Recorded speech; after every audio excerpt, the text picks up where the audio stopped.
Good morning, everyone. Welcome to our May I Am Tech Oregon interview, sponsored by First Tech Federal Credit Union. I'm Ruthie Ditzler, TAO's Marketing and Regional Programs Coordinator, and I use she, her pronouns. And I'm the moderator for the 2021 I Am Tech Oregon series, and I'm super excited to talk with today's guest about his career journey into tech. We have two members of the TAO team with me today, Justin and Kara. Justin is doing the background, keeping the slides going and playing the awesome music at the beginning, and Kara will be in the chat if folks have any questions.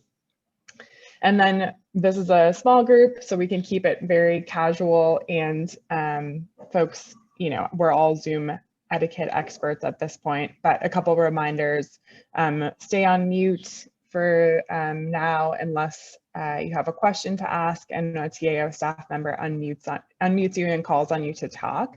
And if you have any questions for Anthony, you can post them in the chat and we'll monitor the chat to make sure all your questions get answered. If you identify with what we're saying or you want to support our guest, you can use your participant icons to applaud, give a thumbs up, or frankly, you could probably just unmute and let us know you have a question. That's totally fine too. This half an hour goes by quickly, but we have allotted time for audience Q&A if we have questions. We'll be using Mentimeter to do like a more interactive Q&A. So you can either scan the QR code on the screen, or you can go to menti.com and enter the voting code, and we'll reshare these access details a little bit later. I encourage you to engage with TAO on social. I'm the human behind TAO's social media, and I always love to see takeaways that participants post about our events. So here's where you can follow us on social. And without further ado, it's my pleasure to welcome our May I Am Tech Oregon guest, Anthony Szabo, who is currently working as a compliance program manager at Zapproved. So hey, Anthony, how's it going today? It's going well. How are you doing? Good. So we're going to just kick it off as we normally do. As I mentioned, you're working right now as a project manager, and I'm curious if you can share more about yourself and a little bit about how you ended up in the career you find yourself in today. Yeah, for sure. I always go way too far back when I answer these questions, but that's what we like.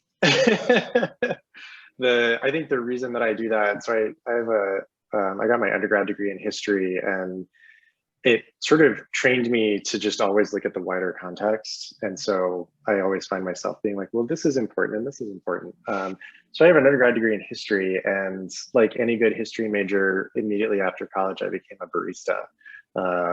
And originally grew up on the East Coast, but moved to Portland in 2008 and continued working as a barista for a little bit, but never I enjoyed it, but I wanted to be doing more. I've always been sort of a systems thinker and somebody who wants to organize things and make them function more efficiently. And I was able to do some of that, but managing a coffee shop only takes you so far in applying those skills. And I eventually found my way into nonprofit event planning. And then from there, I got into nonprofit sort of office and facilities and executive assistant, kind of all of the sort of behind the scenes stuff that make organizations run. And did that for a little bit. And then in 2013, made the jump into doing into a similar role for a software company here in town. And did that for a while. And then I had a manager who was like, hey, you're a really great project manager. You should go get certified. And they were able to support me in going to the PSU project management certification program, which if anyone is interested, not a paid sponsor, but I think it's a great program. Did that, was able to move into a project management role, and and here I am now. Awesome.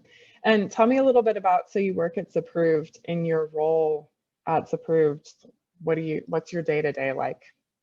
Yeah, for sure. So I think one of the things that I love about project and program management is it's no day is the same. And I think the thing that when I was preparing for my to take my project management like professional certification, I remember one question really stood out, and it was, what percentage of time do project managers spend on communication? And the answer was 90%, Wow. which is a huge number, although, you know, as somebody who does it professionally, it makes sense. And so, you know, every day I come in, you know, I'm going to have a handful of emails to get through, but I sort of just don't know what the day is going to bring, because depending on kind of what's active right now, I'm going to be checking in with folks, and, you know, what I think might be a 5-minute conversation turns into oh, this is, you know, 2 hours of extra work, not extra work, but like, you know, it turns into this bigger thing. And, you know, so it's hard to say kind of what the day-to-day is, but I would say, you know, overall, the way that I would describe my role is, I'm kind of the person that walks around the virtual office and make sure that people are sort of following the rules in a positive way. I think what I appreciate both about, you know, the work that I've done and the work that the company did sort of prior to me is that compliance is really just sort of built into the way that we function as a company. And what I mean by compliance, you know, in this context is things like contractual agreements that we have, or, you know, certain like industry standard frameworks that we follow, making sure that we're, you know, adhering to those and making sure that they get built into our processes and procedures. Mm-hmm. Yeah, I think it's super interesting. I'm always curious about, you know, project management stuff, because, you know, when we think about tech and tech jobs, what you were saying is like there's always these roles, right, that really you're not necessarily doing anything technical. Your job is just what you said, like that 90% communications, like helping people move things along. I think that's super interesting. Yeah, definitely. Like, you know, connecting the dots and making sure, like, some of it too is just sort of like keeping your ears open, and like you hear somebody talk about one thing and you're like, oh, somebody else was having that same, you know, had that same question, and you know, let's get the two of you together so you can work on it and figure it out together. And you're not, you know, it's like breaking down the silos and making sure that we're collaborating and not, especially now with remote work, you know, making sure we're not off in our own little corners. Yeah, I guess I have a follow-up question there is, how has that changed? You know, do you find that your job's a lot different now that you're working in a virtual setting versus in person? Yeah, so I joined Zapproved almost a year ago. It was last June. And so I joined, you know, in the midst of being remote. And it's been, you know, I think the thing that I most miss is the sort of the coffee talk, right? And go to get a cup of coffee and you end up meeting people that you wouldn't have otherwise interacted with. And, you know, that sort of social aspect of work, I think, you know, we all can acknowledge is really difficult to replicate because it's all sort of random happenstance. I think the other interesting thing, and I think we, all of us sort of collectively are getting better at this, is that it's a very different experience to run a meeting on Zoom and come to consensus versus doing it in person. I think we're all getting better at it just collectively. I think it's something that everyone that I've talked to has struggled with. But I think, you know, the getting used to not having sort of body language and other sort of nonverbal cues it just takes getting used to. I think especially when, you know, thinking about like sort of the introvert extrovert divide, and extroverts, you know, are going to want to fill the space and speak their mind in the moment. And in person in a room, I got really good at being able to sort of figure out how to balance everyone and make sure that everyone had space to speak. Whereas on a video call, it can sometimes be more challenging to just to pick up on the vibe, I guess, for lack of a better word. Yeah, for sure. Cool. Well, thanks for sort of the background of how you got where you are today in project management. I'm curious, throughout your career, have you seen yourself represented among your peers, among leadership in the places that you've worked, and kind of why do you think that is, as far as like identity and representation goes? Yeah, for sure. So yes and no. You know, I'm a cis white man. There's a lot of cis white men out in the world everywhere. So from that perspective, yes, I see myself represented in lots of places. I'm also a gay man. You know, that obviously doesn't visually is not obvious, but I will say, you know, in the tech community in Portland, at least the places that I've worked, you know, there is representation across the, you know, across the queer community in the software industry, and I've been really fortunate to work with queer folks, LGBTQ folks in leadership roles as well. So yes, but it's you know, the sort of LGBTQ side of it is not always obvious, but as you get to know folks, certainly, you know, that becomes apparent sometimes and sometimes not, but yeah. Yeah. What about imposter syndrome? This is my favorite question to ask, just because I'm always curious to hear about people's experience with it, and if they have experienced it, if they have any strategies that they've used to deal with it. Yeah, for sure. I think it's super common. It's certainly something that I have experienced and sometimes still experience. You know, I think, you know, even transitioning into the tech community, that first job that I have, I actually was super hesitant to apply because I didn't think that I had the qualifications. And my husband was like, no, you're like almost overqualified. You should totally apply for this job. And I did, and you know, and it worked out. So it's always nice to have a cheerleader. But in terms of other ways that I deal with imposter syndrome, I think it's just part of it is just sort of practice, like, and being able to have a good to get good at self-reflection and to think back and sort of think through other times that you have experienced it and think, well, I got through that, and yeah, this is a new situation, but it's not dissimilar from this other situation. You know, it's not like I'm at, you know, Everest Base Camp and I've got, you know, a JanSport backpack on and a hoodie and I'm going to go, you know, try to summit Mount Everest. Like, whatever the situation is, like, it's probably totally doable.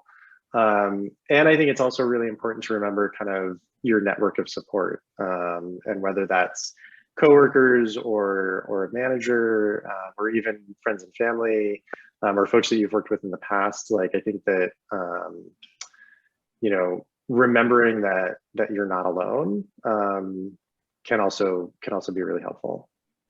Mm-hmm.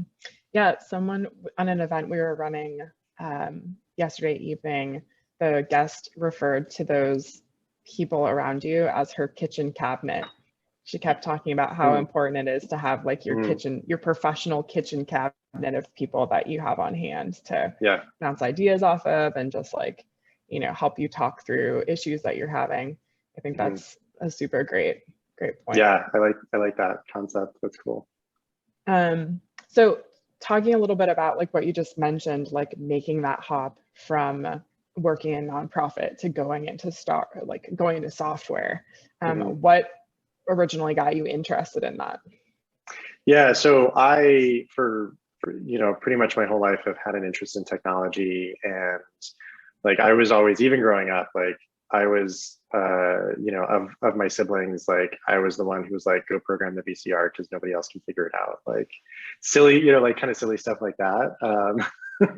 And as I got older, you know, even in my sort of nonprofit work, like, you know, one of the places that I worked was super small, like it was 2.5 employees, and I was the half employee, but I was wearing all of the extra hats that weren't executive director and program manager, for the program that the organization ran. So I was the executive assistant, I was the office manager, I was the facilities manager, I was the IT guy, and kind of, that in particular really let me really dig into the technology side, because there was nobody else to do it. And the two other folks who were working there were just sort of like, I don't know, our email works, but that's basically all we know. And so that was super fun, it was a great challenge. And I think because I spent, a good chunk of the first part of my, kind of working life outside of tech, I got really good at being the translator between, here's this technical concept and here are people who just want to be able to dial into a video conference. And I think that's something that has continued to be a big benefit for me. Got it. Cool. So if you could say, like, in general, like, favorite thing about what you do, about where you work, the company you work, just what's your favorite thing right now about your career? Well, I mentioned earlier that, no day is ever the same, which is great. I know I'm never going to get bored. I also, Zapproved right now,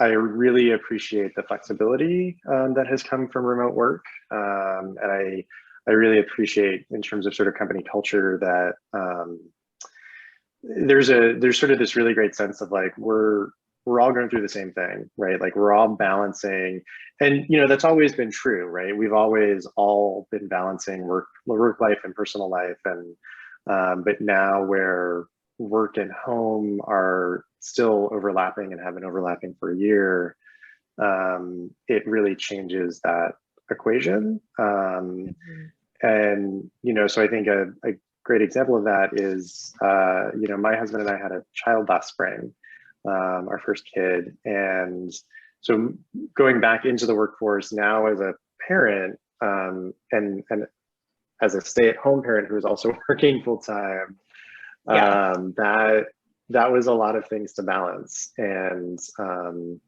everyone was just like, yeah, we get it, we're all in the same boat. And even folks who don't have kids are like, yeah, we totally get it. And so I really appreciate just the, I don't know if camaraderie is the right word, but sort of grace and understanding, I guess, on everyone's behalf, of we're all gonna make it work and it's gonna be okay. Yeah, that has been something for me during the pandemic. I like that it's taken away that separation, which I know is really hard, but at the same time, like, it's good to know that your coworker has this chaos in their background, and I think for so long we've been able to just put up this, screen or like a facade that we don't have this stuff going on. And I hope that is contributing to the conversation around mental health and around work-life balance, and that we can carry that forward, post-pandemic. But yeah, congratulations on your kiddo. That's super exciting. Yeah. What about like, as far as career stuff goes, if you have a best career decision you've ever made, or a worst career decision you've ever made, like a risk you took, something that went well, something that didn't went well, like, what are your thoughts about that? Yeah, that's an interesting one. I mean, I think in some ways, one of the best career decisions that I ever made actually was moving to Portland. As I mentioned, I was working in coffee, and I was actually living in Portland, Maine, and working for a great little roasting company there and managing some of their shops, and really liked it, but just was like, I just wanted to be in a bigger city. Portland, Maine, I think was like 60 or 75,000 people when I was there, over a decade ago. And I was, okay, where can I go that I can continue working in coffee, but have a bigger city? And thought about it, did some research, and Portland just kind of kept drawing me in. And I was able to come out on vacation at one point, and I was like, yep, this is it. And so in some way, some ways that was a personal decision, but it was also a career decision based on, I want to keep doing this thing that I really enjoy. And that, the rest, as they say, is history.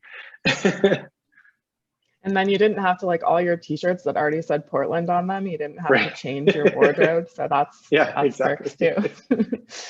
What about anything, like, in hindsight, is there anything you regret about your career that you would have done differently? Any big risks and failures? I think honestly, I've been pretty lucky. Like I've had things, not work out, but never in sort of a catastrophic way. I can think of, some really awful experiences that I've had with, poor work environments or, combative, coworkers or managers or whatever. And like, it was really, really, really hard at the time. But now looking back, it's like, okay, well, kind of going back to the imposter syndrome thing. It's like, well, I got through that and I learned from it and I moved forward. So yeah, nothing really stands out as like a really awful decision. That's great. Okay, one final question before we open it up to Q&A from the audience. I'm just curious about mentorship.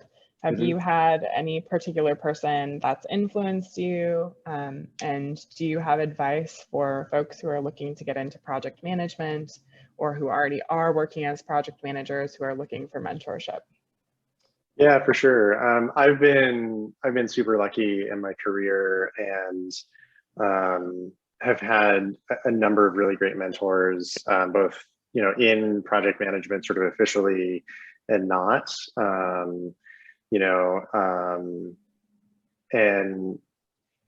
I've learned, I can think of actually three women in leadership in various places that I've worked who are just have been just great personal mentors, but also great role models in terms of building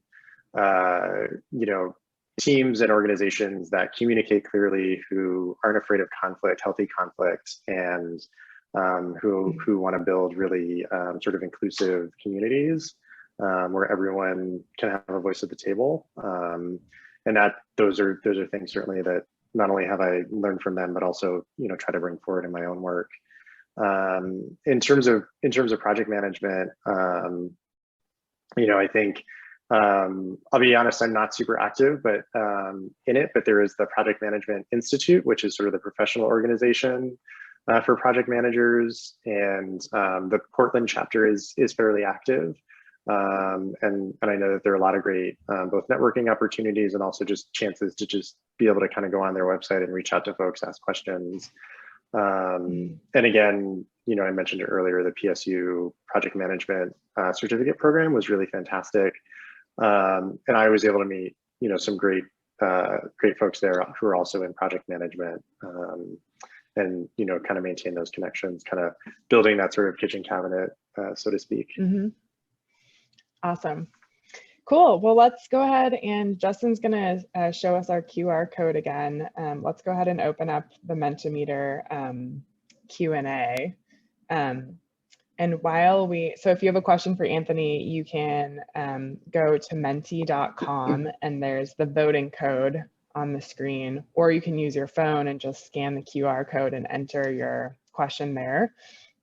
But while we're waiting for folks to ask questions, Anthony, I'm curious if you can share a little bit about like where in the US you are currently, and tell us a little bit about your journey that you're on right now.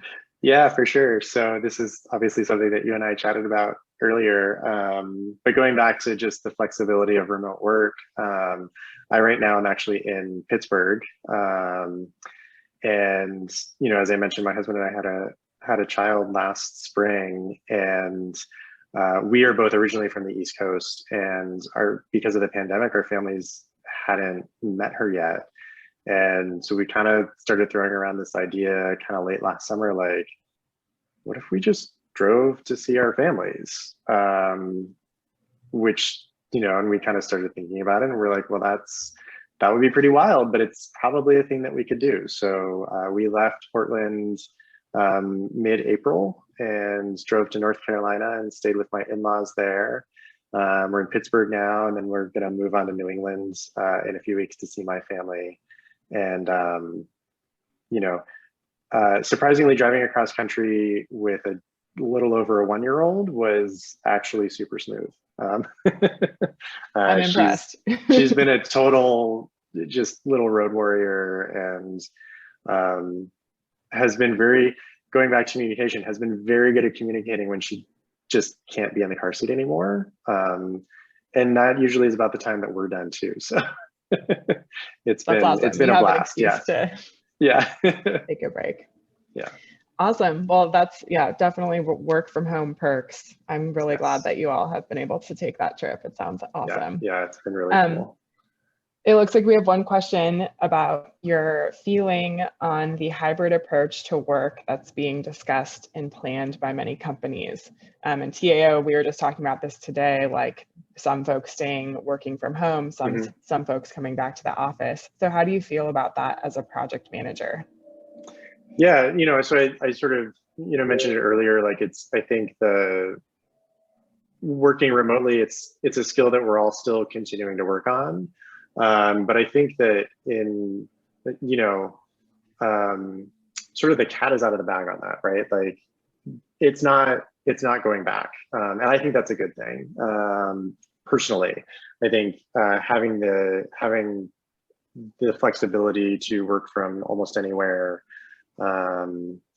is ultimately going to be good for all of us, for our mental health, for our work-life balance, and all that. In terms of project management, I think it's possible that 90% of the time of my job that I spend on communication might go up to 95%, because I think with remote work, I do find myself sort of over communicating across various different channels.